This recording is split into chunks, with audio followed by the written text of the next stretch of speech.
नमस्कार. मम्मीज रेसिपीमध्ये आपले स्वागत आहे. आपण काजू कतली नेहमीच विकत आणून खात असतो, पण ही पद्धत वापरून जर कतली घरीच केली तर विकतच्या पेक्षाही टेस्टी अशी काजू कतली होते. आणि त्याचा चव म्हणाल तर इतकी छान चव लागते, की तुम्ही विकतची आणणारच नाही, घरीच कराल इतकी छान होते ही काजू कतली.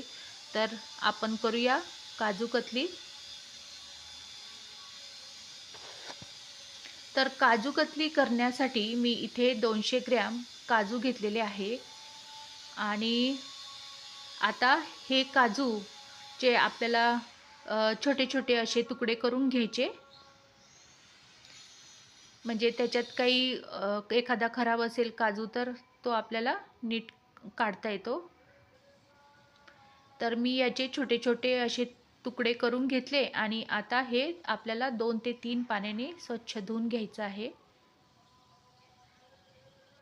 म्हणजे काजूचा जो हे असतो धूळ वगैरे, तर ती निघून जाते.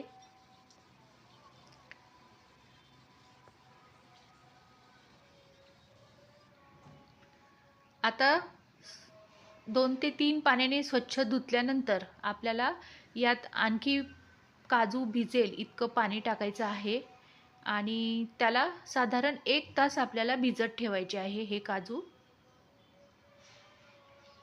तर मी 1 तासासाठी हे काजू भिजत ठेवले.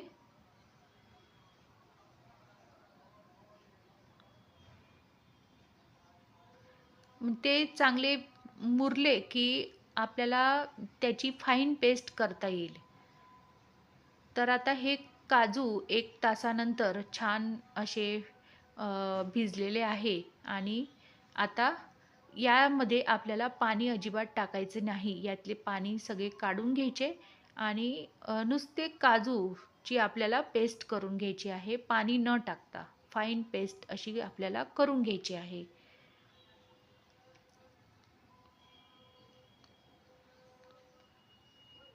आता 200 ग्रॅम काजूसाठी मी इथे 100 ग्रॅम साखर घेतलेली आहे. आपण आपल्या आवडीनुसार जर आपल्याला गोड लागत असेल तर आपण आणखी थोडी साखर टाकू शकतो. पण कमी गोड असेल तरच ती काजू आणखी टेस्टी होते. बरोबर मेजरमेंटने आपण ही काजू कतली केली तर अगदी परफेक्ट होते. तर साखर थोडी वितळल्या गेली तर ती काजू कतली खाताना दाताखाली येत नाही साखर. त्याच्यामुळे याला आणखी 2 ते 3 मिनिट आपल्याला झाकून ठेवायचं आहे. साखर मिक्स करून आपल्याला परत 2 ते 3 मिनिट ठेवायचं आहे, म्हणजे साखर थोडी वितळेल त्यात. आणि नंतरच आपल्याला ती एखाद्या पॅनमध्ये ती पेस्ट काढायची आणि त्याच्यात काहीही टाकायचं नाही दुसरं. तर मी इथे लोखंडी कढई घेतलेली आहे आणि लोखंडी कढई आपल्या आरोग्यासाठी हितकारक असते. शिवाय थोड्याच क्वांटिटीमध्ये होती, ही काजू कतली करायची होती, त्याच्यामुळे मी अगदी छोटी कढईच घेतली. आणि मीडियम फ्लेमवर आपल्याला आता ही पेस्ट यातलं सगळं पाणी आपल्याला आटवून घ्यायचं आहे. आणि सतत आपल्याला ढवळत राहायचे आहे, म्हणजे ती बुडाशी लागू नये त्यासाठी.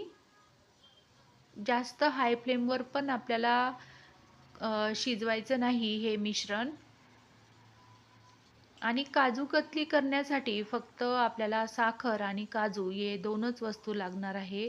त्याच्यात मी तूप किंवा वेलची, जायफळ पूड काहीही टाकलेले नाही, कारण की जी काजूची म्हणजे चव असते ती काजू कतलीला काजूची चव लागल्या पाहिजे. दुसरा फ्लेवर टाकलं की मग ती काजू कतली वाटत नाही खाल्ल्यासारखी. म्हणून फक्त काजू आणि साखर हेच आपल्याला काजू कतली करताना यूज करायचे आहे.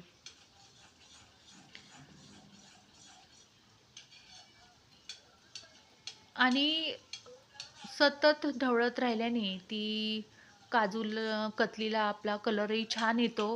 शिवाय ती बुडाशी जास्त लागत नाही.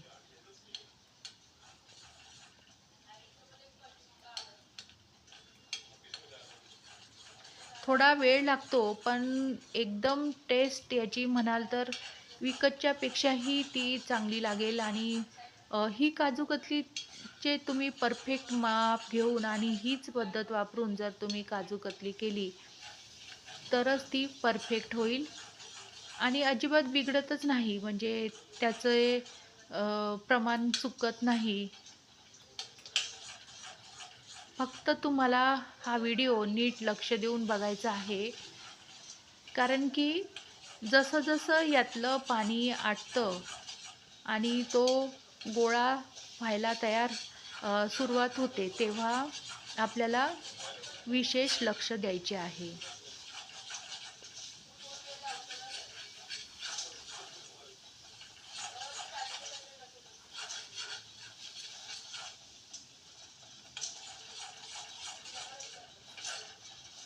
पाण्याचा अंश राहता कामा नये, कारण की तरच तो गोळा होतो बघा.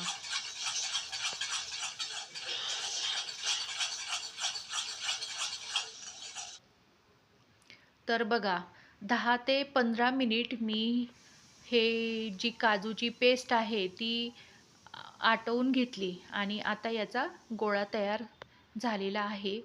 तर आपल्याला हे मिश्रण व्यवस्थित शिजले हे बघण्यासाठी आपण थोडंसं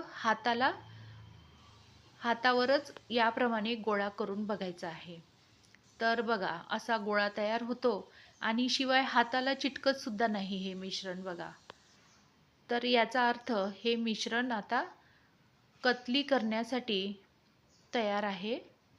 तर आणि कलर सुद्धा याला छान असा ब्राउनी कलर येतो. म्हणजे त्याच्यात साखर मेल्ट झाल्यामुळे आणि हे मिश्रण चांगलं शिजल्यामुळे त्याला कलरही छान येतो. म्हणजे आपण विकतची आणतो तर ती पांढरी दिसते आणि ही अगदी बादामी असा कलर येतो याला. तर आता हे मिश्रण थंड होऊ द्यायचं आणि परत एखाद्या परातीत किंवा पातेल्यात घेऊन आपल्याला व्यवस्थित चोळून घ्यायचं आहे हे पीठ गार झालं की. म्हणजे पुन्हा एकदा आपल्याला 5 ते 10 मिनिट हे मिश्रण व्यवस्थित चोळून घ्यायचं आहे. जसं आपण कणिक मळतो ना, त्याप्रमाणे आपल्याला हे मिश्रण हातानेच छान व्यवस्थित याप्रमाणे असं भिजवून म्हणजे चोळून घ्यायचं व्यवस्थित. आणि बघा हाताला जराही चिटकत नाही. म्हणजे याचा अर्थ किती छान असे हे आपले मिश्रण झालेले आहे आणि काजूच्या मिश्रणालाच तेल सुटतं बघा. तर आपल्याला मी इथे बघा थोडं देखील तूप वापरलेलं नाही, तरीसुद्धा हा गोळा किती छान असा व्यवस्थित शिजल्यामुळे तो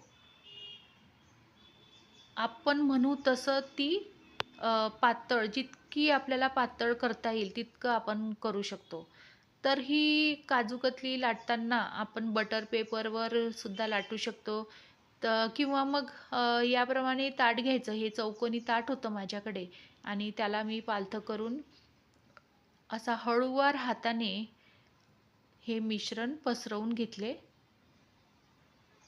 आणि आपल्याला जितकी पातळ करता येईल ना तितकी करता येते.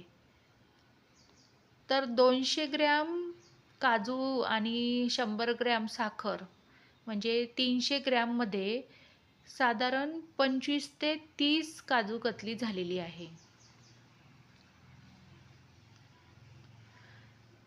याला आपण चांदी वर्क पण लावू शकतो, पण माझी मुलं खात नाही चांदी वर्क विशेष. तर काय घरीच खायची आहे त्याच्यामुळे चांदी वर्क नाही लावलं तरी चालेल. पण आपल्याला जर आवडत असेल तर आपण चांदी वर्क लावू शकतो.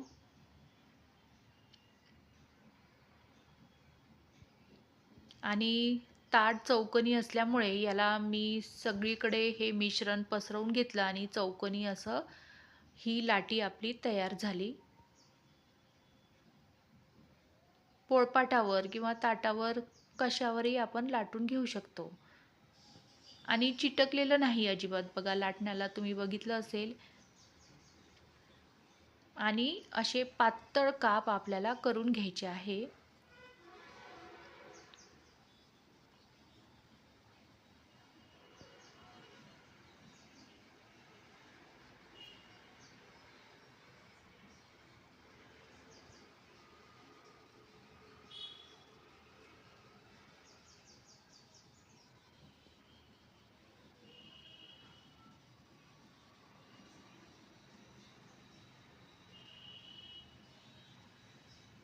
तर याप्रमाणे मी काजू कतलीचे काप करून घेतले.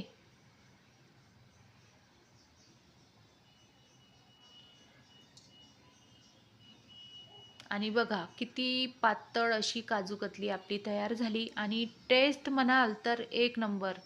म्हणजे तुम्ही पुन्हा विकत आणणारच नाही, इतकी छान होते ही काजू कतली.